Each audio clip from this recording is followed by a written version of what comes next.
तो बच्चा जी अब हम आगे बढ़ेंगे और आगे नेक्स्ट टॉपिक हम लोग देखेंगे coulomb law in vector form. Coulomb law in vector form. आप देखना है कि कूलम्ब लॉ को हम वेक्टर फॉर्म में कैसे रिप्रेजेंट करते हैं, ये आज हम लोग देखेंगे। तो सबसे पहली बात, जैसे आप उसको कॉलम लॉ को कर रहे थे वैसे ही वेक्टर फॉर्म को भी आप स्टार्ट करेंगे। तो सबसे पहली बात, आपके पास वही चार्ज आ जाएंगे Q1 और यहां पे आपका आ जाएगा Q2। दोनों पॉजिटिव चार्ज है, ठीक है जी, दोनों पॉजिटिव चार्ज है और दोनों के बीच में जो डिस्टेंस होगा इस पर हम लोग उसको रिप्रेजेंट करेंगे मॉड r से, ठीक है जी। दोनों के बीच में जो डिस्टेंस होगा उसको हम मॉड r से रिप्रेजेंट करेंगे। तो अब जब आपको चार्ज Q1 फोर्स यहां से यहां पे लगाएगा, यहां पे आपके पास फोर्स कौन सी आ जाएगी, F21, मतलब फोर्स सेकंड को किसकी वजह से आ रहा है, फर्स्ट चार्ज की वजह से, ठीक है। फिर जो यहां पे फोर्स लग रही है वो कौन सी आपकी आएगी, F12, ठीक है जी।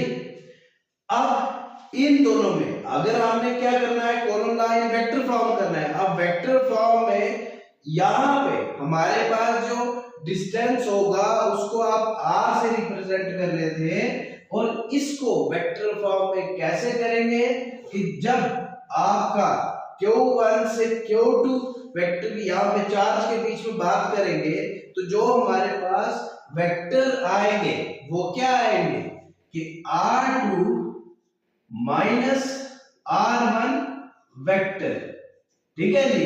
क्या आएगा कि जैसे आप कहां से जा रहे हैं, हमेशा डिस्प्लेसमेंट का क्या होता है, फाइनल माइनस इनिशियल, ठीक है।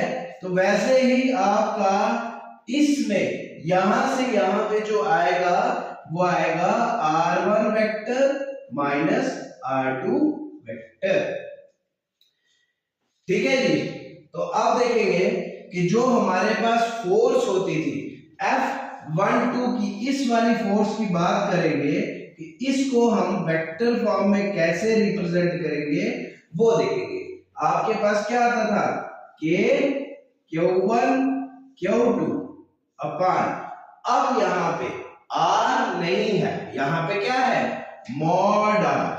अब मॉड R यहां पे स्क्वायर, ठीक है, वहां पे क्या था R स्क्वायर, ठीक है। अब यहां पे इस केस में हमारे पास जब भी हम वेक्टर फॉर्म में निकालते हैं उस केस में हमारे पास दो चीजें होती हैं, एक तो मैग्नीट्यूड होता है और दूसरा डायरेक्शन होती है, ठीक है। तो अब हमारे पास मैग्नीट्यूड तो आ गया, अब डायरेक्शन निकालने के लिए हमारे पास क्या चीज होगी कि यहां पे हमारे पास यूनिट वेक्टर का हम लोग इस्तेमाल करेंगे, यूनिट वेक्टर का इस्तेमाल करेंगे। अब यूनिट वेक्टर, अब देखेंगे हमारे पास क्या आएगा कि आपको यूनिट वेक्टर कैसे निकाला जाता है उसका पता होना चाहिए। सबसे पहली बात हम ले लेते हैं ए यूनिट वेक्टर को हमने कैसे फाइंड आउट करना है। A unit vector A upon mod of A, ठीक है जी, इस चीज का ध्यान रखना, मॉड ऑफ ए। अब यहां पे हमारे पास देखेंगे क्या आएगा, ए यूनिट वेक्टर हमने किसका निकालना है, सपोज यहां से यहां पे निकालना है, इधर से इधर का निकालेंगे तो R2 minus R1 vector upon वही चीज आ गई, इसका वेक्टर ले लो और यहां पे मॉड इसका वेक्टर, ठीक है। अब यहां पे क्या आएगा, R2 माइनस R1 का वेक्टर, ठीक है जी, ठीक है, ठीक है बच्चों।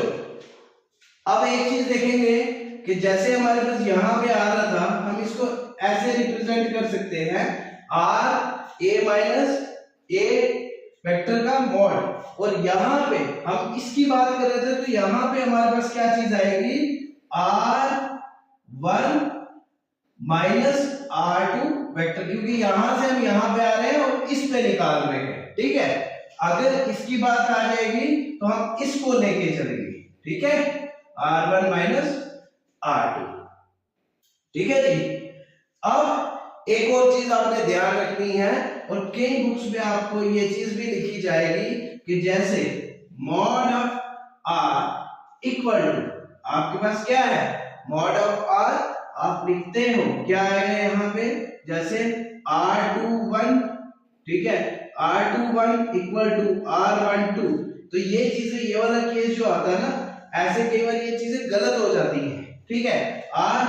ये चीज लिखी जाएगी कि R12 equal to R21 minus R1, और ये R1 माइनस R2, ये भी आएगा कई बार। तो बुक्स में ये चीजें कईयों में बड़े बड़े ऑथर जो होते हैं, उन्होंने राइटर जो होते हैं, उन्होंने ये चीज गलत भी की होती है और हम उसी को फॉलो करते हैं, लेकिन आप सिर्फ इसी को फॉलो करोगे, ठीक है जी। अगर आप इस स्टेप में आने के बजाय पहले आप एक स्टेप और लिखोगे, मैं आपको एक स्टेप और करा देता हूं, उस स्टेप में आपने क्या करना है, यूनिट वेक्टर की जगह, इसकी जगह आपने ये लिखना है, ठीक है, ये लिखना है, इसको आप बोलते हो यूनिट वेक्टर, ठीक है जी। अब फिर k q1 q2 upon mod of r का स्क्वायर इनटू साथ में r1 vector minus r2 vector upon mod of r1 vector minus r2 vector, ठीक है जी। ये आ गया आपका F12, समझ आया।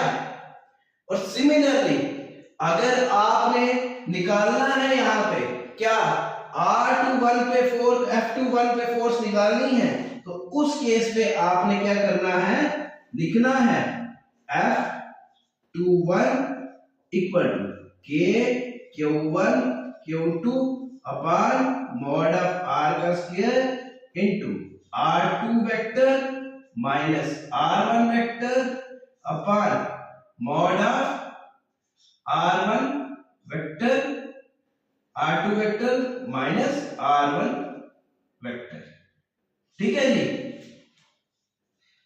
ठीक है जी,